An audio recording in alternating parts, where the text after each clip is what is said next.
สวัสดีค่ะนักศึกษาทุกคน บทที่ 3 ของวิชาปฏิบัติการ 203-229 เป็นเรื่องการหาค่าคงที่อัตราและอันดับของปฏิกิริยาระหว่างอะซิโตนกับไอโอดีน วัตถุประสงค์ของการทดลองนี้ก็คือเพื่อที่จะศึกษาหาค่าคงที่อัตราและอันดับของปฏิกิริยาระหว่างอะซิโตนกับไอโอดีนในสภาวะที่มีกรดนะคะเราจะทำการศึกษาหาอันดับของปฏิกิริยาเทียบกับสารตั้งต้นแต่ละตัวคืออะซิโตนไอโอดีนและกรดจากนั้นจะนำไปหาอันดับของปฏิกิริยารวมนี้และนำไปหาค่าคงที่อัตราต่อไปนะคะ ในส่วนของทฤษฎีที่เกี่ยวข้องนักศึกษาจะได้เรียนในวิชาบรรยาย 203-226 ในวิชาปฏิบัติการ 203-229 นี้นักศึกษาจะได้เรียนถึงวิธีการทดลองและการได้มาของข้อมูลที่เกี่ยวข้องนะคะการทดลองของบทนี้ประกอบด้วย2ตอนนะคะตอนที่1เป็นการเทียบมาตรฐานสารละลายไอโอดีนซึ่งไม่เกี่ยวข้องกับการศึกษาจลนพลศาสตร์นะคะแต่ว่าเนื่องจากว่าสารละลายไอโอดีนที่เราใช้ในการทดลองนี้จำเป็นที่จะต้องทราบความเข้มข้นที่แน่นอนก่อนนั่นคือต้องทำการเทียบมาตรฐานสารละลายไอโอดีนด้วยสารละลายโซเดียมไทโอซัลเฟตก่อนนะคะสารละลายไอโอดีนที่ห้องปฏิบัติการเตรียมไว้ให้มีความเข้มข้น 0.5 โมลาร์ตอนที่นักศึกษาเขียนรายงานหรือว่าเขียน Data Sheet ห้ามเขียน 0.5 โมลาร์ต้องเป็นความเข้มข้นที่ได้จากการเทียบมาตรฐานสารละลายไอโอดีนเท่านั้นนะคะวิธีการทำยังไงอันดับแรกนะคะนักศึกษาจะต้องทำการเจือจางสารละลายไอโอดีนที่ห้องปฏิบัติการเตรียมไว้ให้นี้ลง 10 เท่าก่อนนะคะโดยให้นักศึกษาเทสารละลายไอโอดีนความเข้มข้น 0.5 โมลาร์ที่ห้องปฏิบัติการเตรียมไว้ให้นี้ใส่ลงในบิ๊กเกอร์ขนาด 100 มิลลิลิตรให้เทออกมาปริมาตรไม่เกิน 80 มิลลิลิตรนะคะ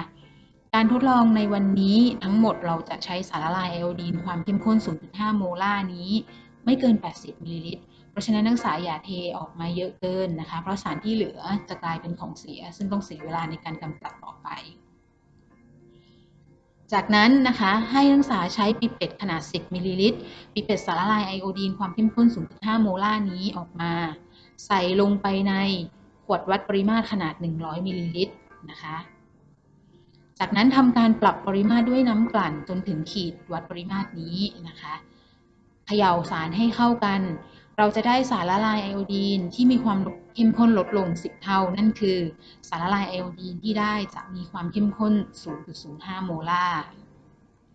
จากนั้นเพื่อเป็นการเทียบมาตรฐานสารละลายไอโอดีนที่ได้นะคะเราจะทำการปิเป็ตสารละลายไอโอดีนนี้ออกมา 20 มิลลิลิตรนะคะใส่ลงในขวดรูปชมพู่ขนาด 250 มิลลิลิตร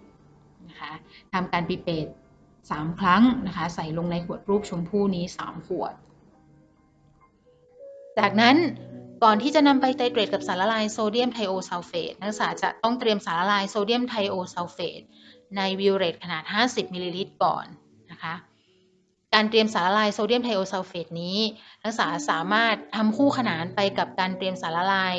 ไอโอดีนที่เจือจางลง 10 เท่าได้เพราะฉะนั้นนักศึกษาแบ่งงานกันได้นะคะสารละลายโซเดียมไทโอซัลเฟตที่ห้องปฏิบัติการเตรียมไว้ให้นี้ให้นักศึกษาเทลงในบิ๊กเกอร์ก่อนจากนั้นค่อยเทลงไปในบิวเรตนะคะทำการปรับปริมาตรเริ่มต้นให้สามารถอ่านค่าได้ง่ายอาจจะเริ่มที่0หรือว่าค่าไหนก็ตามที่นักศึกษาสามารถอ่านค่าได้ง่ายแล้วทำการบันทึกปริมาตรนี้ไว้เป็นปริมาตรเริ่มต้นนะคะจากนั้นนำสารละลายไอโอดีนที่นักศึกษาทำการปิเป็ตใส่ในขวดรูปชมพู่ทิ้งไว้มาไตรเตรตด้วยสารละลายโซเดียมไทโอซัลเฟตไตรเตรตก่อนจนกระทั่งมีสีเหลืองอ่อนแล้วค่อยเติมน้ำแป้งซึ่งเป็นอินดิเคเตอร์ในขั้นตอนแรกก่อนที่นักศึกษาจะทำการไตรเตรตนี้นักศึกษาจะสังเกตเห็นว่าสารละลายไอโอดีนจะมีสีน้ำตาลเข้มนะคะเหตุผลที่ต้องทำการไตรเตรตจนมีสีเหลืองอ่อนก่อนแล้วค่อยเติมน้ำแป้งก็คือเหตุผลที่1เนื่องจากว่าในตอนแรกก่อนที่จะทำการไตรเตรตสารละลายไอโอดีนจะมีความเข้มข้นของไอโอดีนเยอะนะคะมีปริมาณของไอโอดีนเยอะถ้านักศึกษาเติมน้ำแป้งลงไปก่อนน้ำแป้งกับไอโอดีนจะทำปฏิกิริยากันได้เป็นสารเชิงซ้อนซึ่ง ไอโอดีนที่อยู่ในสารเชิงซ้อนนี้จะออกมาทำปฏิกิริยากับโซเดียมไทโอซัลเฟตได้ยากเพราะฉะนั้นนักศึกษาจะต้องใช้ปริมาตรของโซเดียมไทโอซัลเฟตเยอะขึ้นนะคะที่จุดยุติเหตุผลที่2ก็คือถ้านักศึกษาทำการเติมน้ำแป้งลงไปก่อนที่จะไตเตรตให้มีสีเหลืองอ่อนจะทำให้สังเกตเห็นจุดยุติยากนะคะเพราะฉะนั้นเมื่อนักศึกษาเติมน้ำแป้งลงไปแล้วนะคะให้ไตเตรตต่อจนกระทั่งได้สารละลายใสไม่มีสีนั่นคือจุดยุตินะคะของการไตเตรตนี้จากนั้นทำซ้ำอีก2รอบนะคะเพราะฉะนั้นนักศึกษาจะได้ปริมาตรที่จุดยุติทั้ง3ครั้งจากนั้นหาปริมาตรเฉลี่ยโดยการนำทั้ง3ค่าบวกกันหาร3นะคะเพื่อนำไปใช้ในการคำนวณความเข้มข้นของสารละลายไอโอดีนต่อไปเดี๋ยวเราจะมาดูการคำนวณความเข้มข้นของสารละลายไอโอดีนที่ได้จากการไตเตรตนี้ในภายหลังนะคะเมื่อนักศึกษาทำการเทียบมาตรฐานสารละลายไอโอดีนเสร็จแล้วการทดลองตอนที่1นี้เสร็จแล้วให้นักศึกษาล้างขวดรูปชมพู่ทั้ง3ขวดและขวดวัดปริมาตรนะคะล้างได้เลยสิ่งที่นักศึกษาห้ามล้างก็คือสารละลายไอโอดีนความเข้มข้น 0.5 โมลาร์ที่อยู่ในบิ๊กเกอร์ที่ห้องปฏิบัติการเตรียมไว้ให้ที่นักศึกษาเทใส่ลงในบิ๊กเกอร์ขนาด100มิลลิลิตรนะคะเราสามารถใช้สารละลายไอโอดีนเข้มข้นนี้ในตอนที่2ต่อได้ในตอนที่2ซึ่งเป็นการศึกษาจุลนาภรศาสตร์ของปฏิกิริยาระหว่างอะซิโตนและไอโอดีนในกรดนี้ซึ่งเป็นวัตถุประสงค์หลักของการทดลองนี้นะคะทำได้ยังไงขั้นตอนที่1ให้ทำการเตรียม reaction flask โดยขั้นตอนแรกให้นักศึกษานำขวดรูปชมพู่ที่มีฝาปิดแบบนี้นะคะมา4ขวดจากนั้นให้เขียนเลเบลติดด้วยตัวเลขโรมันขวดที่1ขวดที่2ขวดที่3และขวดที่4ตามลำดับนะคะจากนั้นให้นักศึกษาเตรียมสารละลายใน reaction flask แต่ละขวดนี้ดังตารางสารละลายในแต่ละ reaction flask จะประกอบด้วยอะไรบ้างประกอบด้วยอะซิโตนประกอบด้วยกรดไฮโดรคลอริกนะคะแล้วก็น้ำการเตรียมอะซิโตนและกรดไฮโดรคลอริกซึ่งเป็นสารตั้งต้นนี้เราต้องการทราบปริมาตรที่แน่นอนเพื่อนำไปใช้ในการคำนวณความเข้มข้นต่อไปให้นักศึกษาใช้ปิปเปตในการเตรียมนะคะในส่วนของน้ำนะคะให้นักศึกษาใช้กระบอกตวงขนาด100มิลลิลิตรในการเตรียมน้ำนี้ได้เลยน้ำที่ใช้คือน้ำกลั่นนะคะไม่ใช่น้ำประปาเมื่อนักศึกษาทำการเตรียม reaction flask ทั้ง4ขวดได้มีลักษณะดังรูปแบบนี้แล้วนะคะขั้นตอนต่อไปนะคะเป็นการเตรียมสารละลายโซเดียมอะซิเตตในขวดรูปชมพู่นะคะหรือ Erlenmeyer flask นี้สารละลายโซเดียมอะซิเตตนี้ห้องปฏิบัติการจะเตรียมไว้ให้หน้าที่ของโซเดียมอะซิเตตก็คือเป็นตัวหยุดปฏิกิริยาระหว่างอะซิโตนกับไอโอดีนในกรดนะคะโดยให้นักศึกษาเทสารละลายโซเดียมอะซิเตตที่ห้องปฏิบัติการเตรียมไว้ให้นี้ใส่ลงในบิ๊กเกอร์ขนาด250มิลลิลิตรเทออกมาปริมาตรไม่เกิน180มิลลิลิตรนะคะนั่นคือประมาณขีดตรงกลางระหว่าง150กับ200มิลลิลิตรนี้ในการทดลองนี้เราจะใช้โซเดียมอะซิเตตปริมาตร160มิลลิลิตรนะคะเพราะฉะนั้นนักศึกษาอย่าเทสารออกมาเยอะเกินให้สารกลายเป็นของเสียจากนั้นให้นักศึกษาเตรียมขวดรูปชมพู่เปล่า16ขวดนะคะจากนั้นให้เทโซเดียมอะซิเตตใส่ลงในกระบอกตวงขนาด10มิลลิลิตรและเทลงไปในขวดรูปชมพู่เปล่านี้ที่นักศึกษาเตรียมไว้ทั้งหมด16ขวดนะคะเพราะฉะนั้นเราจะใช้สารละลายโซเดียมอะซิเตตปริมาตร160มิลลิลิตรนะคะเมื่อนักศึกษาได้สารละลายโซเดียมอะซิเตตปริมาตร10มิลลิลิตร16ขวดแล้วขั้นตอนต่อไปนะคะเป็นการทดลองที่เกี่ยวข้องกับการศึกษาจารณพลศาสตร์ ของปฏิกิริยาระหว่างอะซิโตนและไอโอดีนในสภาวะที่มีกรดแล้วนะคะวิธีการทดลองทำยังไงเริ่มแรกให้นักศึกษาเตรียมขวด reaction flask แต่ละขวดมานะคะจากนั้นให้นำสารละลายไอโอดีนความเข้มข้น 0.5 โมลาร์ที่นักศึกษาเทใส่ในบิ๊กเกอร์ไว้ในตอนที่1นะคะใส่ลงไปใน reaction flask แต่ละขวดยกตัวอย่างเช่นสำหรับขวดที่1นักศึกษาต้องใช้สารละลายไอโอดีน10มิลลิลิตรนะคะเพราะฉะนั้นให้นักศึกษานำปิเป็ตขนาด10มิลลิลิตรนี้ปิเป็ตสารไอโอดีนนะคะใส่ลงไปใน reaction flask ขวดที่1นะคะจากนั้นให้เริ่มจับเวลาเมื่อทำการปล่อยสารลงไปได้ครึ่งหนึ่งของปิเป็ตนะคะสำหรับ reaction flask ขวดที่1ก็คือ5มิลลิลิตรนะคะเพราะฉะนั้นจะต้องมีนักศึกษาอีก1คนทำหน้าที่คอยดูว่าเพื่อนที่ปิเป็ตสารนี้ปล่อยสารลงไปได้ครึ่งหนึ่งของปิเป็ตหรือ5มิลลิลิตรสำหรับ reaction flask ขวดที่1นี้หรือยัง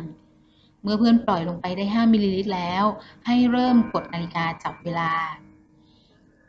เมื่อนาฬิกาจับเวลาเริ่มดำเนินไปแล้วนะคะแสดงว่าปฏิกิริยาดำเนินไปแล้วเนี่ยห้ามนักศึกษากดหยุดนาฬิกาจับเวลานะคะนาฬิกาจับเวลาจะดำเนินไปเรื่อยๆนักศึกษามีหน้าที่คอยอ่านเวลาเท่านั้นนะคะห้ามหยุดนาฬิกาจับเวลานะคะตัวอย่างแสดงดังวิดีโอนี้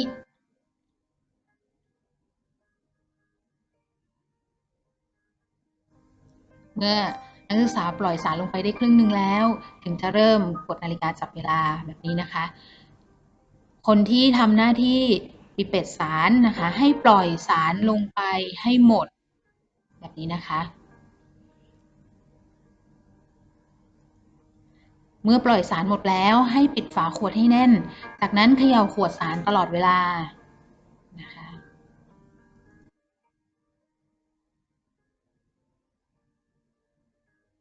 นี้เมื่อใกล้ถึงเวลาที่กำหนดนะคะให้นักศึกษา1คนทำหน้าที่เตรียมปิเป็ตขนาด10มิลลิลิตรนะคะปิเป็ตอันใหม่เพื่อใช้ในการปิเป็ต reaction flask ที่เวลาต่างๆนะคะและในวิดีโอนักศึกษาจะเห็นว่ามี1คนทำหน้าที่เขย่าขวดสารตลอดเวลาและมี1คนทำหน้าที่เตรียมปิเป็ตขนาด10มิลลิลิตรนะคะ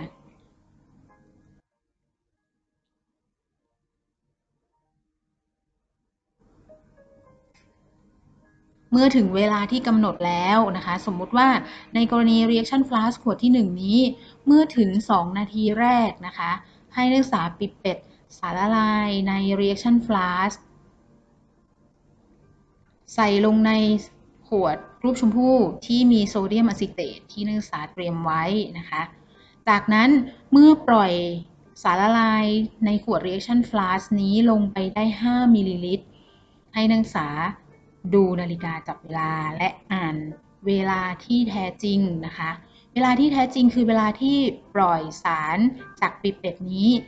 ลงไปได้5มิลลิลิตรนะคะไม่ใช่เวลาที่2นาทีเป๊ะนะคะนักศึกษาอ่านได้เท่าไหร่ก็ให้บันทึกเวลาจริงๆเท่านั้นนะคะตัวอย่างแสดงดังวิดีโอนี้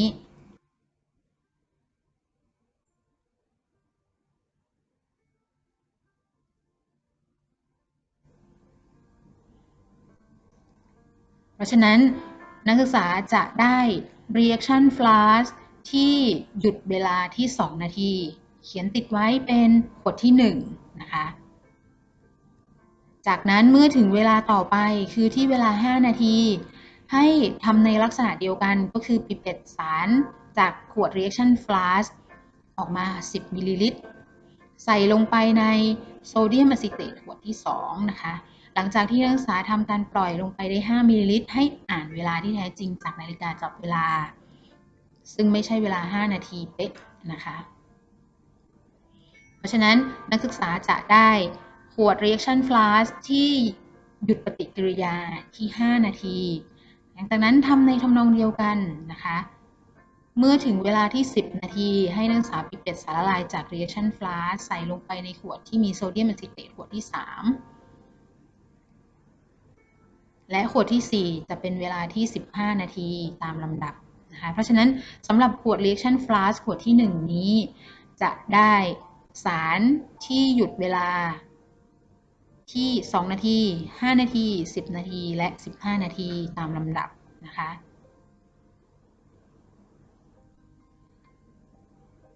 ซึ่งมีตัวอย่างนะคะแสดงให้เห็นดังรูปนี้นะคะ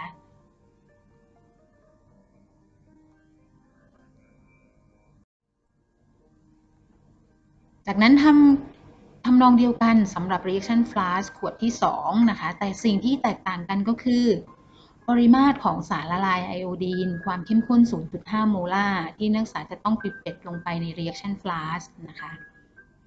สำหรับ reaction flask ขวดที่2นี้นักศึกษาจะต้องทำการปิดสารละลายไอโอดีนความเข้มข้น 0.5 โมลาร์นี้ปริมาตร 20 มิลลิลิตรใส่ลงไปในขวด reaction flask ขวดที่1เมื่อปล่อยลงไปได้10 มิลลิลิตรให้เริ่มจับเวลาเช่นเดียวกันนะคะปิดฝาให้แน่นแล้วก็เขย่าขวดสารตลอดเวลาเมื่อถึงเวลาที่กำหนดให้ปิดสารออกมาปริมาตร10 มิลลิลิตรนะคะเมื่อปล่อยสารลงไปในสารละลายโซเดียมอะซิเตตได้5 มิลลิลิตรแล้วให้อ่านนาฬิกาจับเวลาเพราะฉะนั้นเราจะได้ขวด reaction flask ที่หยุดเวลาที่2 นาทีคือขวดที่1เช่นเดียวกับกรณีของ reaction flask ขวดที่1นะคะเมื่อใกล้ถึงเวลา5 นาทีให้นักศึกษาปิดสารออกมา10 มิลลิลิตรใส่ลงไปในขวดโซเดียมอะซิเตตขวดที่2นะคะเมื่อปล่อยได้5 มิลลิลิตรให้อ่านนาฬิกาจับเวลาเพราะฉะนั้นเราจะได้ reaction flask ที่หยุดเวลาที่5 นาที10 นาทีและ15 นาทีตามลำดับนะคะสำหรับ reaction flask ขวดที่3และขวดที่4นี้เวลาที่ใช้ในการติดตามความเข้มข้นของไอโอดีนจะแตกต่างจากขวดที่1และขวดที่2นะคะเนื่องจาก reaction flask ขวดที่3และขวดที่4ปฏิกิริยาจะเกิดเร็วกว่า reaction flask ขวดที่1และขวดที่2นะคะสำหรับขวดที่3และขวดที่4นี้ปริมาตรของไอโอดีนที่ใช้จะเท่ากันคือ10 มิลลิลิตรนะคะเวลาที่ใช้ในการติดตามความเข้มข้นของไอโอดีนก็เท่ากันคือ2 5 8และ11 นาทีนะคะเช่นเดียวกับกรณีขวดที่1และขวดที่2นะคะปฏิกิริยาจะเริ่มเมื่อเราทำการปิดสารละลายไอโอดีนใส่ลงไปในขวด reaction flask ขวดที่3นะคะเมื่อปล่อยลงไปได้5 มิลลิลิตรให้เริ่มจับเวลานะคะจากนั้นเมื่อปล่อยสารหมดแล้วปิดฝาให้แน่นเขย่าขวดสารตลอดเวลาเมื่อถึงเวลาที่กำหนดนะคะให้ปิดสารออกมา10 มิลลิลิตรใส่ลงไปในโซเดียมอะซิเตตนะคะขวดที่1เช่นเดียวกันเมื่อปล่อยลงไปได้5 มิลลิลิตรให้อ่านนาฬิกาจับเวลานะคะบันทึกเวลาที่แท้จริงที่ปล่อยสารได้5 มิลลิลิตรเพราะฉะนั้นเราจะได้ reaction flask ที่หยุดเวลาที่2 นาทีคือขวดที่1ขวดที่2คือที่5 นาทีนะคะทำกรณีเดียวกันเราจะได้ขวด reaction flask ที่หยุดเวลาที่5 นาทีขวด reaction flask ขวดที่3ที่หยุดเวลาที่8 นาทีขวด reaction flask ขวดที่4ที่หยุดเวลาที่11 นาทีนะคะสำหรับ reaction flask ขวดที่3สำหรับ reaction flask ขวดที่4ทำเหมือนกับ reaction flask ขวดที่3เลยนะคะเพราะฉะนั้นสำหรับ reaction flask ขวดที่4ให้นักศึกษาปิดสารละลายไอโอดีนปริมาตร10 มิลลิลิตรใส่ลงไปใน reaction flask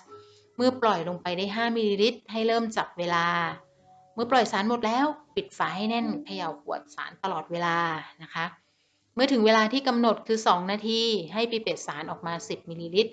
ใส่ลงไปในโซเดียมอะซิเตตขวดที่1นะคะเมื่อปล่อยได้5 มิลลิลิตรให้อ่านนาฬิกาจับเวลาและบันทึกเวลานั้นๆนะคะเราจะได้ขวด reaction flask ที่หยุดเวลาที่2 นาทีคือขวดที่1ขวดที่2คือ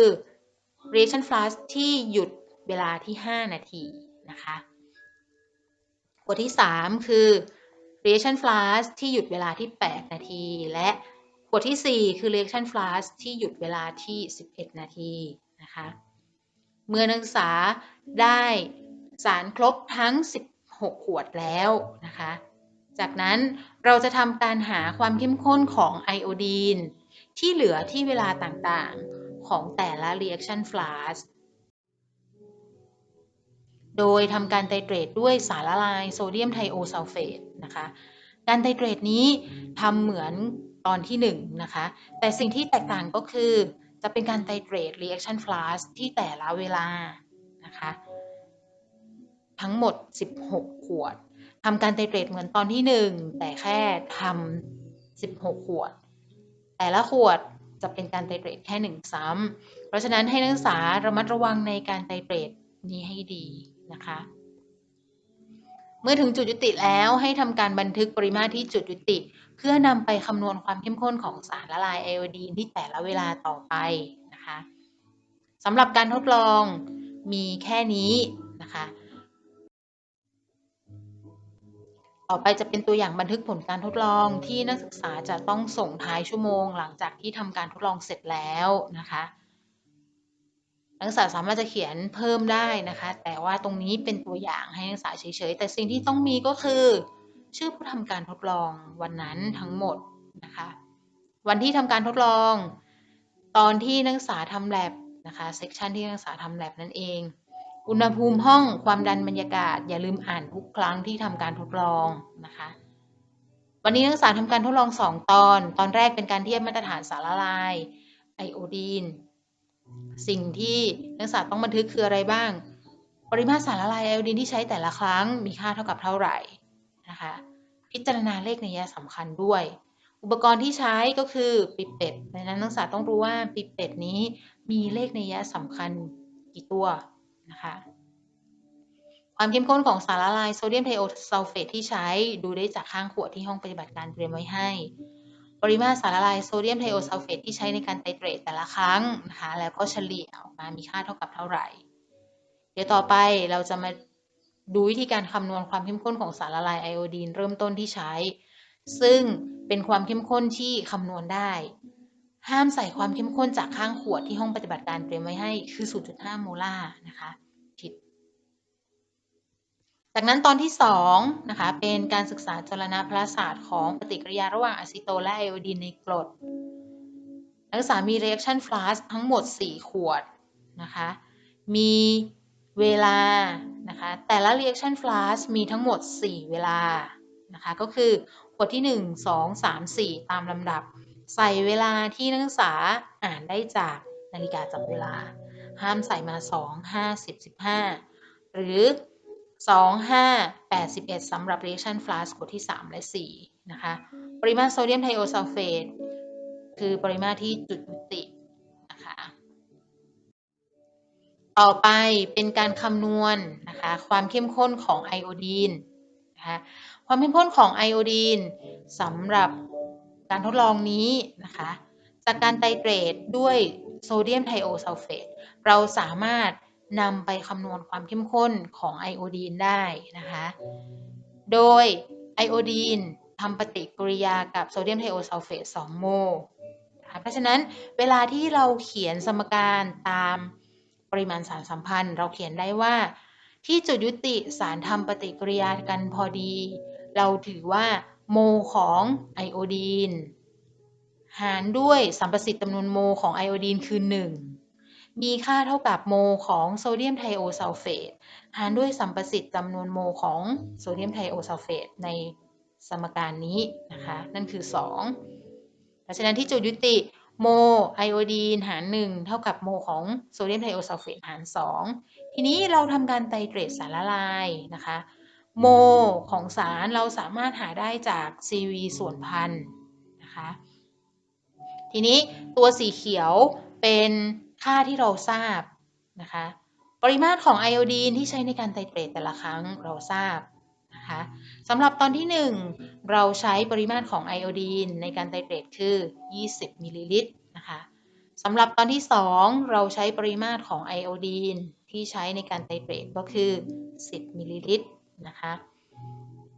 กรณีของความเข้มข้นโซเดียมไทโอซัลเฟตนักศึกษาสามารถดูได้จากข้างขวดที่ห้องปฏิบัติการเตรียมไว้ให้ปริมาตรของโซเดียมไทโอซัลเฟตที่จุดยุติแต่ละครั้งนะคะนักศึกษาก็ ทราบนะคะเพราะฉะนั้นเราจะสามารถคำนวณความเข้มข้นของไอโอดีนตัวหนังสือสีแดงนี้ได้นะคะเมื่อนักศึกษาได้ความเข้มข้นของไอโอดีนที่ความเข้มข้นต่างๆมาแล้วนะคะการคำนวณต่อไปจะเป็นการคำนวณที่เกี่ยวข้องกับโจรณพลศาสตร์ของปฏิกิริยาระหว่างอะซิโตนไอโอดีนและกรดแล้วนะคะในการทดลองนี้เนื่องจากว่าเราทำการติดตามความเข้มข้นของไอโอดีนที่เวลาต่างๆนะคะสิ่งที่นักศึกษาจะได้ก็คืออัตราการเกิดปฏิกิริยาของ reaction flask แต่ละขวดนะคะอัตราการเกิดปฏิกิริยาสามารถหาได้จากการเปลี่ยนแปลงความเข้มข้นของไอโอดีนนะคะเมื่อเวลาเปลี่ยนไปทีนี้ในการทดลองนี้เนื่องจากเราติดตามความเข้มข้นของไอโอดีนที่เวลาต่างๆเพราะฉะนั้นเราจะทำการพล็อตกราฟระหว่างความเข้มข้นของไอโอดีนและเวลาที่ใช้ในการทำปฏิกิริยานะคะจากนั้นเราจะทำการหาความชันของกราฟที่ได้เมื่อทำการหาความชันของกราฟที่ได้แล้วจะทำให้เราได้อัตราการเกิดปฏิกิริยาออกมานะคะเมื่อเราได้อัตราการเกิดปฏิกิริยาแล้วนะคะเราจะนำอัตราการเกิดปฏิกิริยานี้แทนลงในกฎอัตราแบบ differential นะคะกฎอัตราแบบ differential ของปฏิกิริยานี้เขียนได้ว่าเรทมีค่าเท่ากับค่า k ซึ่งเป็นค่าคงที่อัตราคูณกับความเข้มข้นของสารตั้งต้นแต่ละตัวยกกำลังด้วยอันดับของปฏิกิริยานะคะนั่นคือกรณีปฏิกิริยานี้จะได้ว่าความเข้มข้นของอะซิโตนยกกำลัง x เมื่อ x คืออันดับของปฏิกิริยาเทียบกับอะซิโตนความเข้มข้นของไอโอดีนยกกำลัง y เมื่อ y คืออันดับของปฏิกิริยาเทียบกับไอโอดีนนะคะความเข้มข้นของกรดไฮโดรคลอริกนะคะยกกำลัง z เมื่อ z คืออันดับของปฏิกิริยาเทียบกับความเข้มข้นของกรดนะคะตัวเลข0ที่ห้อยอยู่ที่ความเข้มข้นของแต่ละตัวนี้เนื่องมาจากว่าในการทดลองนี้เราใช้วิธีการที่เรียกว่า initial rate method นะคะ initial rate method ก็คือเป็นการวัดอัตราการเกิดปฏิกิริยาในตอนเริ่มต้นนะคะเพราะฉะนั้นตัวเลข0นี้ก็คือเราจะใช้ความเข้มข้นของอะซิโตนในตอนเริ่มต้นไอโอดีนในตอนเริ่มต้นและกรดในตอนเริ่มต้นเลยนะคะในการแทนค่าลงไปในกรดอัตราแบบ differential นี้เมื่อเราคำนวณหาค่า x ค่า y ค่า z แล้วจะทำให้เราสามารถคำนวณหาค่า k ซึ่งเป็นค่าคงที่อัตราได้ต่อไปจากนั้นนะคะเราจะทำการพล็อตกราฟระหว่างความเข้มข้นของไอโอดีนที่เวลาต่างๆนะคะความเข้มข้นของไอโอดีนคือแกน y เวลาที่ใช้ในการทำปฏิกิริยาคือแกน x นะคะเวลาที่ใช้ในการทำปฏิกิริยานี้คือเวลาที่นักศึกษาบันทึกที่แท้จริงนะคะแต่ละ reaction flask นะคะจะมีเวลาทั้งหมด5เวลานะคะคือเวลาเริ่มต้นความเข้มข้นเริ่มต้นของไอโอดีนนะคะเวลาที่2นาที5นาที10นาที15นาทีสำหรับ reaction flask ขวดที่1และขวดที่2นะคะสำหรับ reaction flask ขวดที่3และขวดที่4เวลาก็จะเป็นเวลาเริ่มต้น2นาที5นาที8นาทีและ11นาทีนะคะอย่าลืมว่านักศึกษาต้องทำการบันทึกเวลาที่แท้จริงในการพล็อตกราฟก็ต้องใช้เวลาที่แท้จริงนะคะทีนี้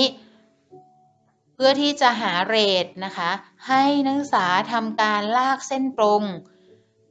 ผ่านกราฟสีแดงในช่วงแรกๆเนื่องจากเราใช้ initial method คำว่า initial ก็คือเริ่มต้นเพราะฉะนั้นนักศึกษาต้องหาเรทในตอนเริ่มต้นโดยทำการลากเส้นตรงผ่านกราฟของนักศึกษาคือเส้นสีแดงจะมีลักษณะโค้งแบบนี้นะคะแต่ว่าเราจะหาความชันของเส้นสีดำนี้ซึ่งเป็นเส้นตรงเพราะฉะนั้นเมื่อนักศึกษาได้ความชันแล้วความชันจะมีค่าเป็นลบกับลบเจอกันจะทำให้เรทมีค่าเป็นบวกนะคะเรทมีหน่วยเป็นโมลาร์นะคะต่อนาทีหรือวินาทีก็แล้วแต่ว่านักศึกษาจะพล็อตแกน x เป็นหน่วยนาทีหรือวินาทีนะคะ เมื่อนักศึกษาได้อัตราการเกิดปฏิกิริยาของ reaction flask แต่ละขวดแล้วให้นำมาแทนลงในกฎอัตราของแต่ละขวดดังนี้นะคะขวดที่1ขวดที่2ขวดที่3ขวดที่4ตามลำดับซึ่งทางฝั่งซ้ายมือจะเป็นตัวเลขนะคะที่ได้จากกราฟต่อไปเพื่อเป็นการหาอันดับของปฏิกิริยาเทียบกับสารตั้งต้นแต่ละตัวนะคะให้นักศึกษาพิจารณา2ขวดใดๆนะคะซึ่งมีความเข้มข้นของสารตั้งต้น1ตัวต่างกันนะคะและความเข้มข้นของสารตั้งต้น2ตัวเท่ากันยกตัวอย่างเช่นขวดที่1และขวดที่2นี้จะมีความเข้มข้นของอะซิโตนและกรดเท่ากันแต่ความเข้มข้นของไอโอดีนจะต่างกันเนื่องจากเราใช้ไอโอดีนของขวดที่1นะคะเราใช้ไอโอดีนความเข้มข้น 0.5 โมลาร์ปริมาตร10มิลลิลิตรแต่ว่าขวดที่2เราใช้ความเข้มข้นของไอโอดีน 0.5 โมลาร์แต่20มิลลิลิตรเพราะฉะนั้นนักศึกษาจะเห็นว่าขวดที่2มีความเข้มข้นของไอโอดีนต่างจากขวดที่1 2 เท่านะคะเพราะฉะนั้นเมื่อนำสมการของขวดที่1หารด้วยขวดที่2นะคะหารทั้งทางซ้ายและทางขวาเพราะฉะนั้นเรท1หารด้วยเรท2ก็จะได้เป็นตัวเลขออกมาความเข้มข้นของไอโอดีนในขวดที่1ยกกำลัง y หารด้วยความเข้มข้นของไอโอดีนในขวดที่2ยกกำลัง y ในวงเล็บตรงนี้ตัวเลขก็จะตัดกันไปนะคะเหลือเฉพาะตัว y ตรงนี้เราสามารถที่จะหาตัว y ได้เพราะฉะนั้นเมื่อเราทำการคำนวณทำนองเดียวกันในกรณีของขวดที่1และขวดที่3ความเข้มข้นของไอโอดีนและกรดเท่ากันแต่สิ่งที่ต่างคือเราใช้ความเข้มข้นของอะซิโตนต่างกันอะซิโตนในขวดที่3มีความเข้มข้นต่างจากขวดที่1 2 เท่านะคะเช่นเดียวกันจะทำให้เราได้ค่า x ออกมาเมื่อเราพิจารณาขวดที่1กับขวดที่4เราจะพบว่าความเข้มข้นของอะซิโตนกับไอโอดีนในขวดที่1กับขวดที่4นี้เท่ากันแต่สิ่งที่ต่างคือความเข้มข้นของกรดในขวดที่1และขวดที่4นี้ต่างกัน2เท่านะคะเพราะฉะนั้นเราจะได้ค่า Z ออกมานะคะเมื่อเราได้ค่า x y z แล้วค่าต่อไปที่เราต้องหาก็คือค่า k นะคะโดยให้เราทำการหาค่า k ของแต่ละ reaction flask ก่อนนะคะเพราะฉะนั้นเราจะได้ค่า k 4 ค่าจากนั้นให้นำค่า k ทั้ง4ค่าบวกกันแล้วก็หาร4จะทำให้เราได้ค่า k เฉลี่ยออกมานะคะสำหรับการทดลองนี้มีเพียงเท่านี้ค่ะ